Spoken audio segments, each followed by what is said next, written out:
Good afternoon. Let me share my presentation first. Stress आणि त्याचे म्हणजे ते कमी करण्यासाठी असलेले सोल्युशन्स हे आपण डिस्कस करत होतो. सो मी पुन्हा एकदा घेते ती स्लाइड. मागच्या याच्यामध्ये थोडीशी ती अर्धवट राहिली होती. ओके. सो अशा प्रकारचा म्हणजे मागचे 3 श्लोक आपण मागच्या वेळेला बघितले होते. की कर्मण्येवाधिकारस्ते मा फलेषु कदाचन. म्हणजे कुठल्याही प्रकारचा म्हणजे जेही आपण काम करतो आहोत, जेही आपण आपल्याला अलोकेट केलेलं कर्म आहे, ते कर्म करत असता ते कर्म एन्जॉय करायचा प्रयत्न करायचा आहे आपल्याला. त्या कर्मामध्ये कुठेही म्हणजे काय म्हणू आपण त्याला बोर व्हायचं नाही आहे किंवा कुठल्याही प्रकारच्या पहिला म्हणजे कर्तव्याच्या भावनेने जर केलं, आता म्हणजे कर्तव्याची भावना कुठल्याही माणसाच्या प्रती असू शकते. स्पाउसच्या प्रती असू शकते, मुलांच्या प्रती असू शकते, देशाच्या प्रती असू शकते, कुणाच्याही प्रती असू शकते. तर त्याच्या प्रती जर आपण ती गोष्ट त्याच्यासाठी करतो आहोत, तर मग ऑटोमॅटिकली कर्तव्य भावना जागृत होते आणि मग ते कर्तव्य करत असताना ती गोष्ट आपण एन्जॉय करतो. आपण नेहमी असं म्हणतो, की मी माझं कर्तव्य करून मोकळं झालो. आता मला माहिती नाही, की त्याचे म्हणजे चुकीचे चुकीचे म्हणण्यापेक्षा मला त्याचं फळ नाही मिळालं तरी हरकत नाही. ते माझं कर्तव्य होतं, ते मी केलं. मला काही त्याची त्या लोकांनी मला ॲप्रिशिएट करायला पाहिजे किंवा तर मला अॅक्नॉलेज करायला पाहिजे, असा काही माझा भाव नाही. सो जेव्हा कर्तव्याच्या भावनेमधून किंवा अधिकाराच्या भावनेतून केली जातो, त्यावेळेला आपल्या बॉडीमध्ये ही सततच इक्विलिब्रियम किंवा हार्मोनी डेव्हलप राहते किंवा मेंटेन राहते. तसंच आहे की योगस आणि ह्यालाच योग अवस्था असं म्हटलं जातं. योगसः कुरु कर्माणि संगम त्यक्त्वा धनंजय.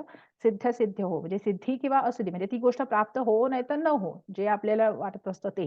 तरी मी माझं कर्म करत राहणार. आणि मजेशीर गोष्ट आता एक जस्ट आजच घडली म्हणून सांगते, की हे वाक्य मगाचं सुद्धा एक पहिली पण एक डेफिनेशन आपण बघितली, की एक आत्ताच एक मूव्ही रिलीज झालेला आहे. तो म्हणजे मैं अटल हूँ नावाचा.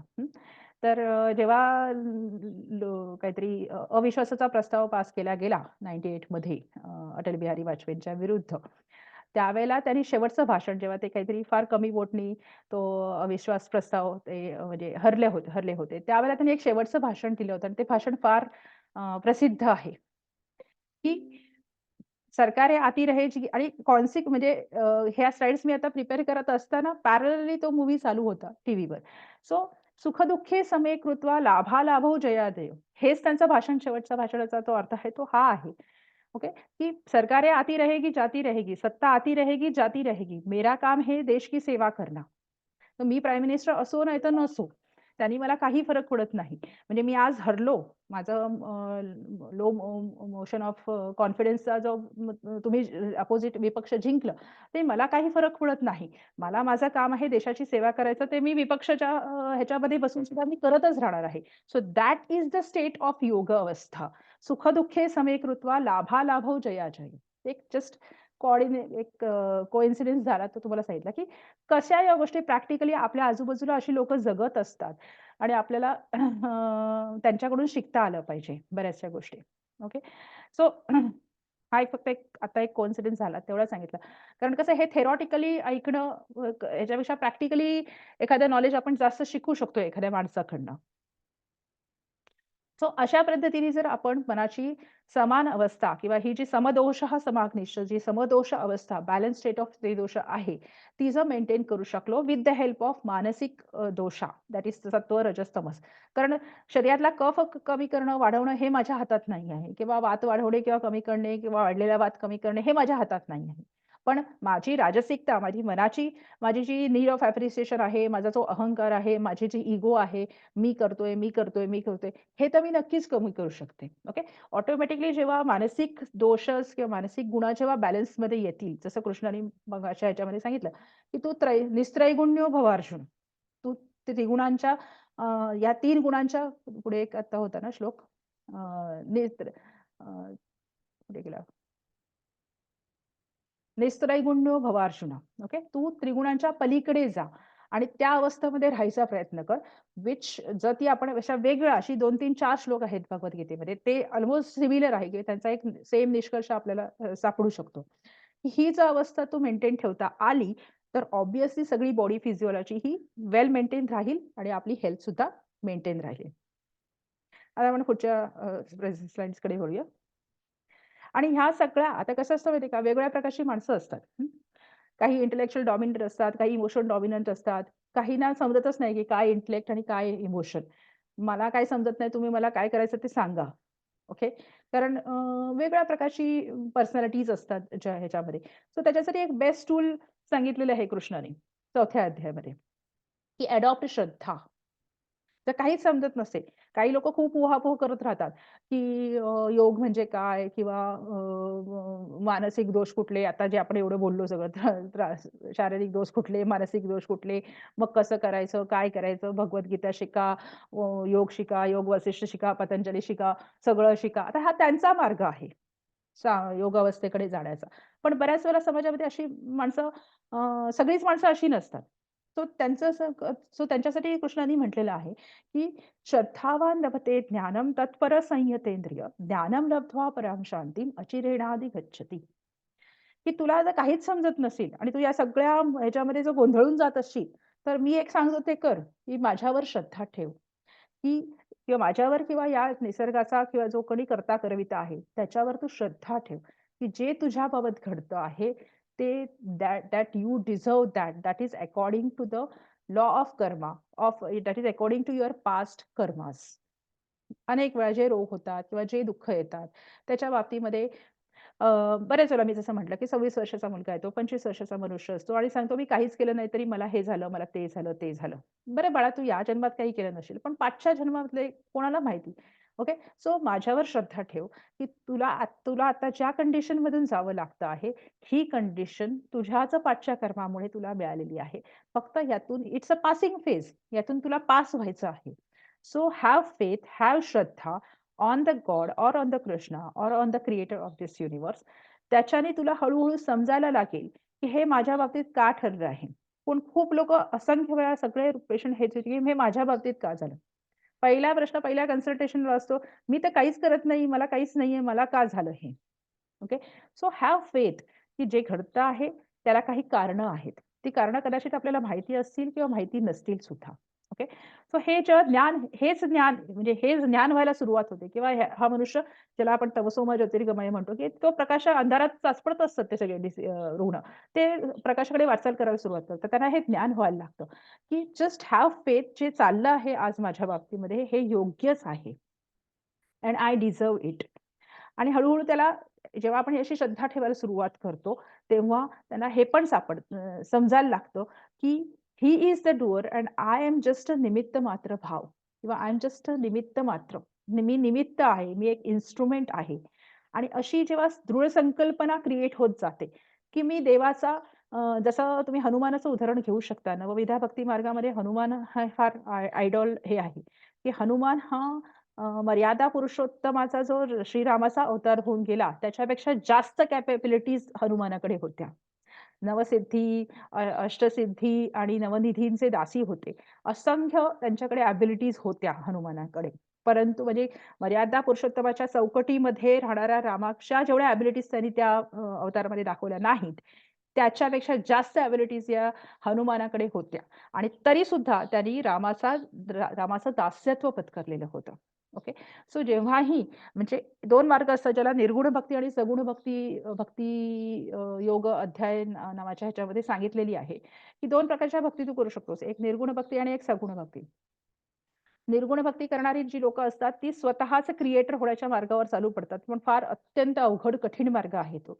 त्याच्यापेक्षा मी तुला सांगायचा प्रयत्न करतो, की तू सगुण भक्तीकडे वळ. की एखाद्या कुठलाही देव असेल किंवा जी काही तुमची श्रद्धास्थानं असेल, तिथे भक्ती ठेवायला किंवा त्याच्यावर भक्तीचा समर्पण भाव हा अडॉप्ट करायला आपण हळू मनाला शिकवता येतो. त्यामुळे ट्राय टू अडॉप्ट द श्रद्धाभाव और भक्तिभाव टुवर्ड्स एनिथिंग. तुम्ही देशाच्या प्रती करू शकता, तुम्ही तुमच्या आईच्या प्रती किंवा कोणी पॅरेंट्स किंवा कुठलेही आजूबाजूला स्पाउस, मुलं, नव भक्ती भक्ती ह्याचे 9 प्रकार सांगितलेले आहेत. ओके. जसं वात्सल्य भाव आहे, त्याच्यानंतर दास्य भाव आहे. अशा प्रकारचे 9 प्रकार सुद्धा भक्तीचे सांगितलेले आहेत. सो अशा कुठल्याही प्रकारची भक्ती अडॉप्ट करून त्याच्यामध्ये स्वतःला समर्पण करायचाच प्रयत्न करायचा. सो दॅट क्रिएट्स त्याच्याने काय होतं, की it gets a mastery over the census and mind. त्यामुळे मन भरकटत नाही. मनाला एक दिशा मिळते आणि मनाला दिशा मिळाली, की इतर इंद्रियांना सुद्धा दिशा मिळायला सुरुवात होते, की तेव्हा त्यांना त्यांच्यावर आपला कंट्रोल प्राप्त होतो. ओके. म्हणजे उदाहरणार्थ तुम्हाला सांगितलं, की डायबिटीज माणसाला सांगितलं, की बाबा तू हे खाऊ नकोस, हे खाऊ नको, ते खाऊ नको.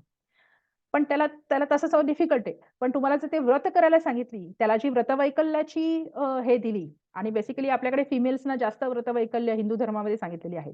कारण हिंदू धर्म आपल्याला रिप्रोडक्टिव्ह आणि एंडोक्राईन सिस्टम ही फिमेलची इतकी जास्त सेन्सिटिव्ह असते आणि इतक्या रिप्रोडक्टिव्ह सिस्टमच्या इतक्या वेगवेगळ्या म्हणजे प्रेग्नन्सी, डिलिव्हरीज, अबॉर्शन, त्याच्यानंतर मेनोपॉज, मेनार्की इतक्या सिस्टममध्ये ती तिच्या 30 वर्षाच्या रिप्रोडक्टिव्ह सायकलमध्ये जेव्हा जात असते, तेव्हा तिला असंख्य गोष्टी होऊ शकतात. त्याच्यासाठी तिला जास्त व्रतवैकल्य सांगितलेली आहेत. फिमेल्सला आपल्याकडे जास्त हा उपवास, तो उपवास, हे व्रत, ते व्रत, सोमवारचं व्रत, शुक्रवारचं व्रत, गुरुवारचं व्रत अशी का सांगितलेली आहेत? कारण ते व्रत करण्यासाठी काही-काही गाईडलाईन्स आहेत आणि त्याला तुम्ही देवाची एक सांगड त्याला घातलेली आहे. तर त्याला मी या जे काय असेल ते गणपतीसाठी मंगळवारचं व्रत करते किंवा शुक्रवारसाठी देवीचं व्रत करते. अशा ज्या फॉर्ममध्ये प्रोड्यूस केल्यानंतर त्याला भक्ती मार्गाची जर तुम्ही फाउंडेशन क्रिएट केलं, तर ते जास्त प्रमाणात फॉलो केलं जाऊ शकतं आणि त्याचे रिझल्ट किंवा मेडिकली ॲज वेल ॲज हेल्थ वाईज जास्त आपल्याला दिसून येतात. कारण female endocrine and female reproductive system are highly dynamic and they have the maximum possibilities of undergoing in the mental disturbances. Okay. So जेव्हा आपण अशा प्रकारचं व्रतवैकल्य किंवा जे काही श्रद्धास्थान आपण ठेवतो आणि त्याच्यासाठी कर्म करायला सुरुवात करतो, ऑटोमॅटिकली आपल्याला ज्या हेल्थच्या गाईडलाईन्स आहेत, त्या ऑटोमॅटिकली फॉलो केल्या जातात. आता मी तुम्हाला सांगितलं, की 15 दिवसातनं एकदा उपास करा. काही खायचं नाही. निर्जळी उपास करायचा किंवा काही डायटिशियनकडे जाऊन मोठं एक मस्तपैकी मी हे तुम्हाला लिहून दिलं. तर तुम्ही ऐकणार नाही माझं. पण एकादशीचा निर्जळी उपवास करायचा म्हटला किंवा संकष्टीचा जर निर्जळी उपवास करायचा म्हटला किंवा प्रदोष करायचा म्हटला, तर तो मात्र अगदी नित्यनेमाने मनुष्य कारण तशी आपली संस्कृती आहे, तसे लहानपणापासून आपले संस्कार आहेत. ओके. सो कुठल्याही पद्धतीला, कुठल्याही गोष्टीला जेव्हा श्रद्धेचं बॅकग्राऊंड दिलं जातं, त्यावेळेला ती गोष्ट करणं जास्त सोपं जातं. ओके. आणि म्हणून अ, जेव्हा अशा प्रकारचे कारण कसं असं की त्याच्यासाठी मी करत आहे. कोणाच्या तरी साठी मी जेव्हा कर्म करते आहे, असं जेव्हा भावना माणसाच्या मनात निर्माण तर ऑटोमॅटिकली ते मन शांत होतं. ऑटोमॅटिकली तर पीस ऑफ माइंड यायला सुरुवात होते. कधी तुम्ही असं बघितलंय का, की आज मी उपवास केला किंवा आज मी हे व्रत केलं आणि मी भयंकर डिस्टर्ब झाले. असा कोणाचा अनुभव आहे का आत्तापर्यंत? की जे काय असेल ते पूजा केली किंवा काहीतरी हवन केलं किंवा काहीतरी उपवासाचा पण असंख्य प्रकारे लोकं व्रतवैकल्य फॉलो करतात. ते केलं आणि मला खूप पश्चात्ताप झाला. असा कोणाचा अनुभव असेल तर त्यांनी नक्कीच सांगावा. असं कधीच होत नाही. So that leads to the peace of mind, that leads the cool and calm किंवा प्रत्येकच जी हे सॉरी, एक मिनिट मी ते हां. सो प्रत्येकच जी व्रतवैकल्य किंवा जी श्रद्धा चं फाउंडेशन असणारी जी कर्म सांगितलेली आहेत, ती that leads to the coolness and calmness of the mind आणि ते ऑटोमॅटिकली ज्याही पाठीमागच्या आधी क्रिएट झालेल्या आहेत, त्या हळू-हळू डिसॉल्व्ह करायला सुरुवात करतात. So shraddha is a best tool to decrease the adhi. आता हे झालं श्रद्धा असलेल्या व्यक्तींचं. पण आता मगाशी जसं म्हटलं तसं काही माणसं फार इंटेलेक्चुअली डॉमिनंट असतात किंवा ज्याला आपण बेसिकली सांख्य फिलॉसॉफी फॉलो करणारी असतात. मला नाही पटत ते देव वगैरे आणि माझी नाहीये श्रद्धा. I am finding very difficult to keep shraddha on anyone. Okay. अशी पर्सनॅलिटी असते माणसांची. त्याला ते स्वतः काहीच करू शकत नाहीत. सो त्यांच्यासाठी काय करायचं? तो बरं ठीक आहे, मला फार डिफिकल्ट जातंय देवधर्माचं काहीतरी करायला किंवा मला फार डिफिकल्ट जातंय कुठल्याही गोष्टी श्रद्धा वगैरे कुठेतरी ठेवायला. सो त्यांच्यासाठी एक जो बेसिकली सांख्य फिलॉसॉफी मध्ये जो सांगितलेला आहे, भगवद्गीतेमध्ये पण एक श्लोक आहे, 2 श्लोक आहेत, की "नैव किंचित करोमि इति." म्हणजे तू ही एक ज्याला निर्गुण भक्ती असं म्हटलेलं आहे, की नैव न न एव किंचित करोमि इति. मी काहीच करत नाही.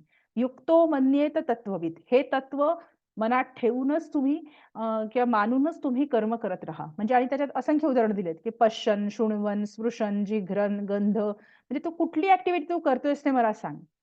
Now you want to use your intellectual brain. Okay, you want to use your logical brain. Now let's use this your logical brain and just tell me which activity you are doing. Are you seeing किंवा are you watching, are you hearing, are you touching, smelling असो, eating, drinking, walking, sleeping, breathing, speaking, answering किंवा grasping and opening, closing of the eyes, उन्मेष निमिष सुद्धा तिथे मग इथे तिसऱ्या ह्याच्या चॅप्टरमध्ये बघा श्लोक आहे. तू डोळ्यांच्या पापण्या उघडझाप करणे, हे सुद्धा तू करतो आहेस का? खरोखर तू करतो आहेस? जर खरोखर तू असं करत असलास, तेव्हा ती फिजिओलॉजी तेव्हा डिस्टर्ब होईल ना, जेव्हा हात पण उचलायचा हेमीपॅरेसिसचे आहेत, त्याच्यानंतर मस्क्युलर डिस्ट्रॉफी आहे, त्याच्यानंतर असंख्य अशा प्रकारच्या गोष्टी आहेत, की ज्या डिसीजेस आहेत, की ते बॉडी पार्ट्स फंक्शन करत नाहीत. मग त्यावेळेला तू करतो आहेस का मी करतो आहे? ओके. तर ते सगळं देव करतो आहे. तर कुठली गोष्ट तू करतो आहे? इंद्रियांचे अर्थ किंवा कुठल्या प्रकारच्या, कुठल्या गोष्टी तू करतो आहेस ते सांग. तू कुठल्याच गोष्टी करत नाहीयेस. असा भगवद्गीतेमध्ये एक श्लोक आहे, की व्हॉट द सांख्ययोगी किंवा जे अथिस्ट किंवा जे श्रद्धा ठेवू शकत नाही, ते कुठली गोष्ट करत आहेत. तुम्ही ऑब्झर्व्ह करायला शिका, की मी खरंच हे करतो आहे का? बऱ्याच वेळेला आपल्याला असंख्य काय म्हणू आपण त्याला अशा कंडिशन्स येतात, की मला हात हलवायचा असतो, पण माझा हात उचललाच जात नाही. मला हलवायचा असतो, पण मी उचलू शकत नाही. अशा बऱ्याचशा कंडिशन ज्याला स्पास्टिक मूव्हमेंट अशा सुद्धा म्हटल्या जातात. सो त्या नाही करू शकत आपण. आपल्या मर्जीनुसार आपण काहीही करू शकत नाही, असा एक श्लोक भगवद्गीतेमध्ये आहे. सो ट्राय टू ऑब्झर्व्ह तुझ्या म्हणजे दिवसातली कुठली गोष्ट अशी आहे, की ती तू करतो आहेस. सो तू कुठलीच गोष्ट करत नाही. जसं आपण म्हणतो, की त्याच्या इच्छेशिवाय झाडाचं पान सुद्धा हलत नाही किंवा आपण काहीच करू शकत नाही. हे त्यांना हळू-हळू सुरुवात म्हणजे हे जेव्हा ते ऑब्झर्व्ह करायला लागतात, माइंडफुलनेस किंवा जेव्हा त्यांच्या धारणा जेव्हा त्यांना तसं म्हणजे ते ऑब्झर्व्ह करायला शिकवलं जातं, तेव्हा त्यांच्या लक्षात येतं, की हां, मी काहीच करत नाहीये. की मग अनेक अनेक वेळा अशी काही उदाहरणं घेऊन समजतं आपल्याला, की मला त्यावेळेला असं करायचं नव्हतं, पण मी असं करून बसलो. राइट? सो अशा अनेक प्रसंग असतात. So mindfulness in day to day activities जर करायला शिकलो आपण, तर त्यावेळेला सांख्ययोगीस किंवा जे इंटेलेक्चुअल डॉमिनंट पर्सनॅलिटीज आहेत, त्यांना हे समजायला सुरुवात होतं, की मी काहीच करत नाही आहे. आणि तेव्हा ते अश्रद्धेकडून श्रद्धेकडे वळायला त्यांची किंवा श्रद्धा मार्गावर त्यांची वाटचाल सुरू होते. ओके. सो आता जेव्हा आपण श्रद्धा मार्गावर वाटचाल करायला काही लोकांना फार सोपं असतं श्रद्धा श्रद्धा अडॉप्ट करायला. काही लोकांना डिफिकल्ट होऊन जातं. सो ते जेव्हा अडॉप्ट करायला सुरुवात करतात आणि मी फक्त एक निमित्त आहे कुठल्याही गोष्टीचं, हे जेव्हा त्यांना रिअली समजतं, तेव्हाच ॲक्चुअली म्हणजे काय होतं, की they start living in a present tense. ते आजमध्ये जगायला शिकतात. ते कुठल्याही गोष्टीच्या कर्माच्या किंवा कुठल्याही गोष्टीचे जे अटॅचमेंट्स असतात भविष्यातले किंवा पास्टमधले, ते अटॅचमेंट्स त्यांचे तुटतात. कारण मला मला माहिती नाहीये, मी हे त्याच्यासाठी करतोय. त्याचे पुढे काय इम्पॅक्ट होतील, he will take care of it. तो बघून घेईल. है ना? हेच शब्द नेहमी वापरले जातात. किंवा पास्टमध्ये कुठल्याही प्रकारचं माझ्याकडून जर दुष्कर्म झालं असेल, तर ते मला म्हणजे त्यावेळेला देवाने जशी बुद्धी दिली तसं मी वागलो. So try to give up everything म्हणजे श्रीकृष्णार्पणमस्तु असं म्हणायला प्रत्येक वेळेला शिकायचं. सो आणि हे हे जेव्हा असे अटॅचमेंट्स किंवा हे जे असे संग किंवा बंध, धागेदोरे जेव्हा तुटायला सुरुवात होते, त्यावेळेला जे काही कन्फ्युजन्स असतात आपल्या किंवा जे विचार असतात, जे प्रश्न असतात किंवा कन्फ्लिक्शन्स असतात, ते ऑटोमॅटिकली डिसॉल्व्ह व्हायला लागतात. आणि that is called as a dissolution of the आधी. जेव्हा अशा प्रकारच्या क्लिअॅरिटी माइंडमध्ये येत जाते, त्यावेळेला ते माइंड कूल आणि काम आणि शांत एका नदीसारखं असं शांतपणे व्हायला सुरुवात होते किंवा तिची जेव्हा तुम्ही थॉट एनर्जी असते. EEG जर कधी बघितलं असेल, इलेक्ट्रो एन्सेफिलोग्राफ जसा ECG असतो, तसा एक EEG असतो ब्रेनचा. सो तो एका समान ह्याच्यानी त्या थॉट एनर्जीज हे असते. म्हणजे त्याच्यात त्या अल्फा, बीटा, गॅमाच्या वेव्हज आहेत. त्या एका समान फ्रिक्वेन्सीनी कंटिन्युअसली सिक्रीट होत राहतात. ओके. आणि that that indicates that the clear and calmness of the mind. असं जेव्हा माइंडचं क्लिअरनेस आणि कामनेस येतं, त्यावेळेला प्राणिक फ्लो सुद्धा जेव्हा आपण मगाशी या प्रेझेंटेशनच्या पहिल्या ह्याच्यात बघितलं होतं, की व्याधी कशी क्रिएट होते. तसंच आता आपल्याला उलटं जायचं आहे, की जेव्हा ही clarity and of the mind create होते किंवा माइंडचा कामनेस आणि कूलनेस क्रिएट होतो, त्यावेळेला ऑटोमॅटिकली प्राणिक सर्क्युलेशन रेग्युलेट व्हायला सुरू होते. Enough flow of prana get circulated to the each and every cell, to the each and every organ of the body that nourishes and even repairs also. Nourishment तर करतोच आहे, पण बऱ्याच वेळा तिथे रिपेअर किंवा रिजनरेशन त्या बॉडी सिस्टीमचं सुद्धा सुरू होतं. म्हणजे सॅन्युअल जॉइंट्स असतात किंवा हार्ट ब्लॉकेज असतात, ते क्लिअर पण व्हायला सुरुवात होते. ओके. आता ही गोष्ट काही 1 महिन्याच्या ट्रीटमेंटनी पॉसिबल नाहीये. ऑब्व्हियसली याला वेळ लागतो. नाही अशातला भाग नाहीये. पण ते क्लॅरिटी किंवा त्याची repair of the body systems किंवा ऑर्गन्स व्हायला सुरुवात होतो. तिथे डॅमेज हीलिंग सुरू होतं. ती इंटरनल हीलिंग सिस्टम होते, ती ॲक्टिव्हेट होते आणि त्याच्यातून healing of the body starts actually आणि that decreases the pathophysiology of the diseases. म्हणजे कारण प्रत्येक जो रोग असतो त्याची एक पॅथोफिजिओलॉजी असते. मगाशी जे पहिल्या प्रेझेंटेशनमध्ये आपण जे बघितलं, तिथं मी थोडंसं पाठी घेऊन सांगते. की आधी कसा किंवा आधी कसा व्याधी फॉर्ममध्ये क्रिएट होतो हे आपण पहिल्यांदा बघितलं होतं पहिल्या स्लाइडमध्ये. हे बघा या. की तो कसा मनोमय कोशामधून प्राणमय कोशामध्ये येतो, प्राणमयमधून अन्नमयमध्ये येतो आणि त्याच्यातून व्याधी क्रिएट होतो. तर त्याच्या एक्झॅक्टली रिव्हर्स स्टेज व्हायला किंवा रिव्हर्स प्रोसेस व्हायला सुरुवात होते आणि that decreases the pathophysiology of the disease and that leads to the health. Okay. So in this way, in this presentation we discussed about the आधी म्हणजे काय, त्याच्यानंतर ते कसा क्रिएट होतो, तो कसा व्याधीचा फॉर्म घेतो, त्याच्यासाठी आपल्याला ते कसे म्हणजे ते कसा कमी करता येईल किंवा कसा प्रिव्हेंट करता येईल याचं पण आपण ह्याच्यामध्ये डिस्कस केलेलं आहे. So I will first stop this slide presentation and even the recording. Thank you.